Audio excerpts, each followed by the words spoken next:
থেকে রক্ষা পেয়েছে ফায়ার সার্ভিস তড়িৎ ব্যবস্থার কারণে।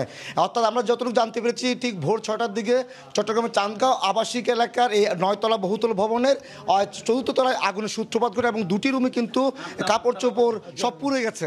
কিন্তু দেখা গেছে যে এই বিল্ডিংয়ের মধ্যে কিন্তু রান্নাঘরে কোনো আগুনের সূত্রপাত হয়নি, কিন্তু দুটি কক্ষে সমস্ত মালামাল পুড়ে যায়।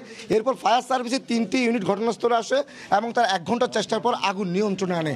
এই সময় এই ভবনে কিন্তু অনেকে আটকা পড়েছিল, কিন্তু ফায়ার সার্ভিস তড়িৎ ব্যবস্থা নিয়ে অত দ্রুতগতি তারা প্রথম উঠে আসার পর তারা এই যে কক্ষগুলিতে আগুন লেগেছিল সেই কক্ষগুলি তারা আগুন নির্বাপন করে এবং তারা যারা আটকা পড়ে তাদেরকে নামিয়ে আনে। অর্থাৎ এই বিল্ডিংটি একটি 8তলা ভবন। এই 8তলা ভবনে 4র্থ তলায় এই আগুনের সূত্রপাত ঘটেছিল দুটি কক্ষে। কিন্তু এই আগুন নিয়ে একটু রহস্যের কথা বলা হচ্ছে যে বাইরে থেকে কক্ষে তালা মারা ছিল, কিন্তু ভিতরে পৃথক দুটি কক্ষে আগুন লেগেছিল, কিন্তু এবং রান্নাঘরে কোনো আগুনের সূত্র দেখা যাচ্ছে না। কিন্তু আবার যাতে যে কক্ষগুলিতে আগুন লেগেছিল সেই কক্ষ থেকে যাতে আগুনটা ছড়াতে পারে সে কারণে কিন্তু পুরো কাপড় চোপড়ও ছিটানো ছিল এই কক্ষ এবং পুরো ঘর জুড়ে। আমি একটু দেখানোর চেষ্টা করছি যে ঘরটি থেকে আগুনের সূত্রপাত ঘটেছিল বলে ধারণা করা হচ্ছে।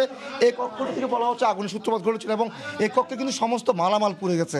এই আগুন যখন লাগে তখন কিন্তু এই বিল্ডিংয়ে যারা ছিলেন তাদের অনেকেই কিন্তু ছাদে উঠে যান এবং যারা নিচের দিকে ছিলেন তারা দ্বিতীয় বা তৃতীয় ছিলেন তারা নিচে নেমে যান, কিন্তু যারা উপরে আটকা পড়েছিলেন তাদের ব্যাপক ধোঁয়া সৃষ্টি হয়েছিল।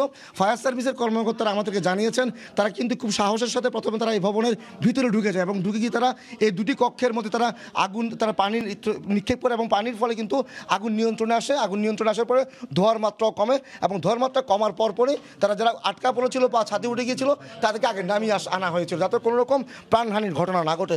আমরা দেখতে পাচ্ছি এই ভবনটি কিন্তু একটি 8তলা ভবন, কিন্তু এই 8তলা ভবনের 4র্থ তলায় এই আগুনের সূত্রপাত করেছে। দুটি কক্ষের মধ্যে আগুন লেগেছে এবং দুটি কক্ষে পৃথক কক্ষ, কিন্তু রান্নাঘরে তেমন কোনো আগুনের সূত্রপাত দেখা যাচ্ছে না। তবে তারা এখন পর্যন্ত বলছে এটা রহস্যজনক, কারণ এই কক্ষতে তালা মারা ছিল, বাইরে থেকে তালা মারা ছিল।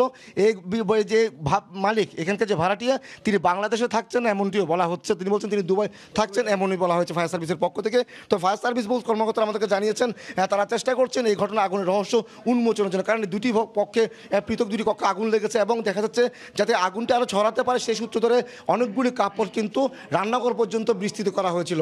তো এখন পর্যন্ত যেটি বলা হচ্ছে এই আগুনটি ফায়ার সার্ভিসের 3টি ইউনিটের 1 ঘন্টার চেষ্টা করে আগুন নিয়ন্ত্রণে এসেছে এবং তবে এখন পর্যন্ত কোনো প্রাণহানি হয়নি। তবে এই ভবনটি যেখানে আগুনটি লেগেছে সে কক্ষের পুরোপুরি মালামাল সবগুলো পুড়ে গেছে। তো আপনার এখন পর্যন্ত আমার কাছে ছিল চান্দগাঁও আবাসিক এলাকার 8তলা বহুতল ভবনের 4র্থ তলায় যে আগুন লেগেছিল ফায়ার সার্ভিস নিয়ন্ত্রণে এনেছে তার সর্বশেষ তথ্য। চট্টগ্রামে 8তলা আবাসিক ভবনে লাগা আগুন নিয়ন্ত্রণে এসেছে সে খবর জানাতে চট্টগ্রাম থেকে আমাদের সঙ্গে যুক্ত হয়েছিলেন সহকর্মী কমল দে।